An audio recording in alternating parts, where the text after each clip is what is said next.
Welcome to This Explainer. Today, we're diving straight into a massive puzzle hidden right in the woods of Salem, New Hampshire.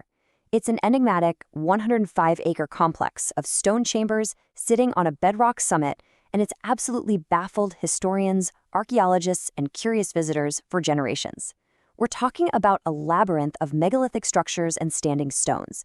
It's a truly incredible historical mystery, so let's explore what the evidence actually reveals about this fascinating landscape.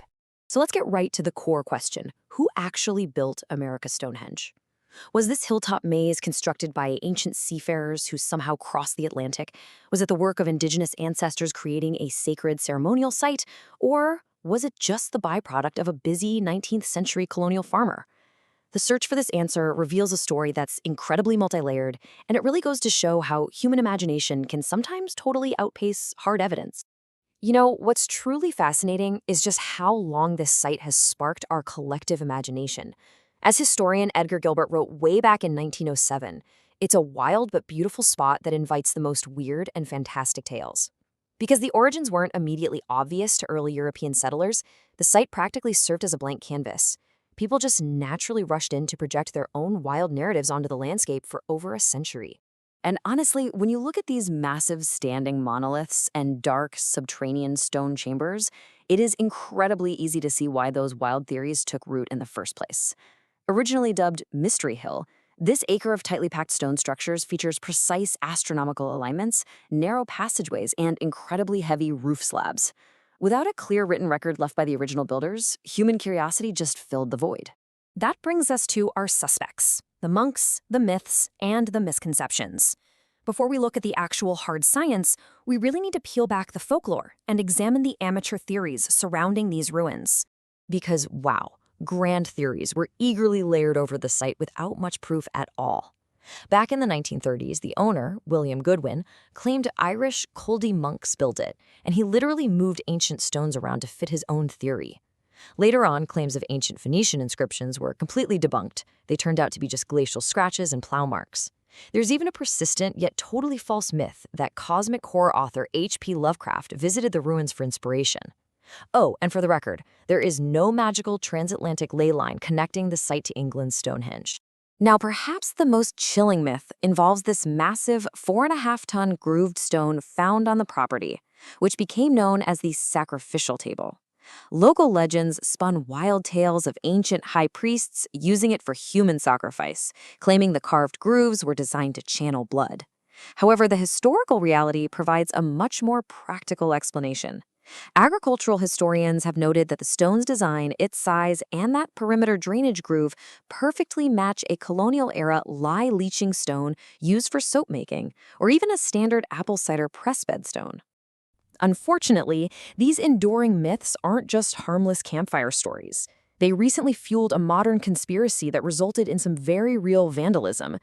In 2021, a follower of the QAnon movement named Mark L. Russo etched a slogan in his social media handle right into the ancient stone using power tools. Authorities determined he genuinely believed those dark sacrificial myths were real, connecting the site to a sprawling, baseless political conspiracy theory regarding Hillary Clinton and adrenochrome extraction. This destructive act ultimately resulted in his arrest for criminal mischief by the New Hampshire State Police. It's a pretty stark reminder of why separating historical reality from dangerous folklore really matters. So let's leave the conspiracies behind and look at the documented history instead, specifically the Petite family era from 1823 to 1863. We meet Jonathan Paddy, a local shoemaker who established his family homestead directly on top of the ancient stone ruins. The crucial takeaway here is that Paddy didn't build the original structures, but he definitely modified them to survive. He plastered walls and used gunpowder to split blast stones, creating functional root cellars. The site even became known locally as Paddy's Caves. But what's truly incredible is that during the mid-19th century, the family used these secret subterranean chambers as a documented sanctuary on the Underground Railroad, harboring escaped slaves seeking freedom. Sadly, the wooden homestead built above the stones burned completely to the ground in 1855. But shockingly, that fire wasn't even the worst disaster to hit the site. Believe it or not, local construction contractors essentially treated these abandoned ruins like a free quarry. They hauled away nearly 40% of the original ancient stones. And where did they go? They were repurposed to build the street curbs in nearby Lawrence, Massachusetts. A massive portion of this historical puzzle was just lost forever. With all of this destruction, amateur reconstruction, and myth-making, how do we know it's real? Well, it's time to unearth the hard science. Modern researchers finally brought in advanced scientific techniques, starting with radiocarbon-14 dating. Archaeologists excavated ancient charcoal fire pits found in context with the stone structures. Because charcoal is organic, its age can be accurately measured in a lab by tracking isotope decay. The results? They definitively proved that humans were occupying this exposed bedrock summit as far back as 4,000 years ago. But they didn't stop there. Researchers also utilized a cutting-edge technique called optically stimulated luminescence, or OSL. Basically, this dates the soil itself by measuring the last time it was exposed to sunlight before being buried. OSL testing on the soils layered directly around and under these walls confirms that the stonework was put in place hundreds of years before European colonial settlement ever reached New England. All of this physical evidence points strongly to one conclusion: the true architects were Native American builders.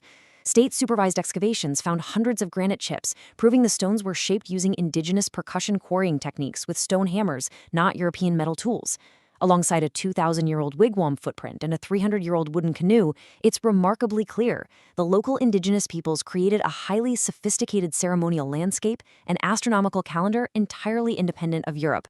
So when you put it all together, you get this amazing timeline of an evolving landscape. It starts 4,000 years ago with indigenous occupation and tool manufacturing.